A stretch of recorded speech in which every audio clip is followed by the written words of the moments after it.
When God gave Moses the law, he also commanded that the Israelites observe 3 sacred feasts.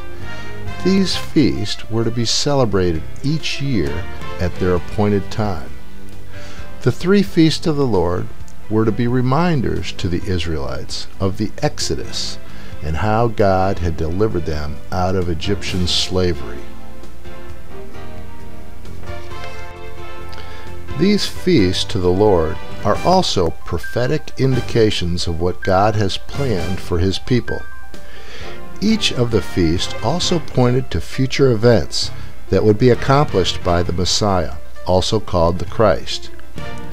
This presentation is about the first 2 feasts, which were at least partially fulfilled at Christ's first coming. God's instruction to his people about these 3 feasts are found in Exodus 12 and 23, Leviticus 23, Numbers 28, and Deuteronomy 16.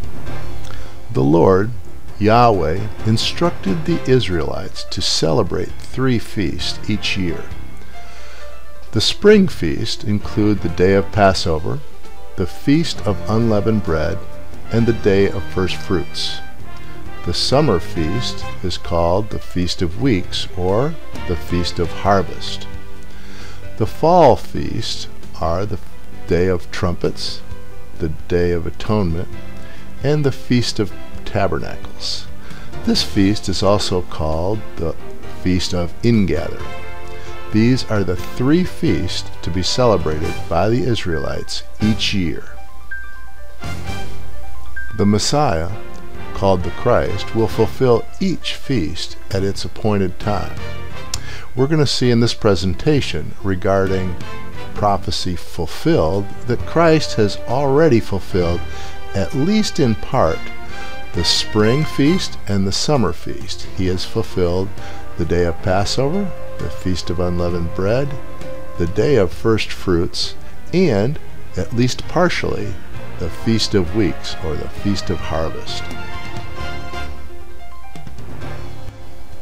As I mentioned, Christ has fulfilled the first 2 feasts at his first coming. So let's look at the details of how Christ has fulfilled the Feast of Passover, the Feast of Unleavened Bread, and first fruits, and then the Feast of Weeks, or what is called the Feast of Harvest. When God began to take the Israelites out of Egyptian slavery, he did it with what he called the Passover. The Israelites were to sacrifice a young lamb and place some of its blood over the top and on the sides of their doors as a marker that God would pass over their house and spare them. Christ, in his blood, made a sacrifice so that his people also would be delivered in a similar way. This was called the Passover, and Christ was considered the Passover lamb, and he was sacrificed for a new covenant in his blood to deliver his people. After the Passover, the Israelites were to celebrate the Feast of Unleavened Bread. Unleavened bread was made without yeast. In the Bible we find that yeast is often referred to as malice or wickedness, sin, hypocrisy, false teaching. Christ was considered to be the bread of life come down from heaven. Christ was also found to be without sin. Christ became, for his followers, the unleavened bread. Following the Feast of Unleavened Bread, the Israelites were told to bring the first sheaf of wheat of the early harvest to the priest, and this would be an indication of the harvest feast or the Feast of Weeks. Christ fulfilled this, being the first of the resurrection of the dead. Christ was raised from the dead, the first fruits of those who had died. This starts the feast that will lead to the Feast of Weeks, or the Harvest Feast, 7 weeks later. 7 weeks after first fruits, there was to be a Feast of Harvest, or a Feast of Weeks. The Israelites were to bring 2 loaves as an offering of the Feast of Harvest.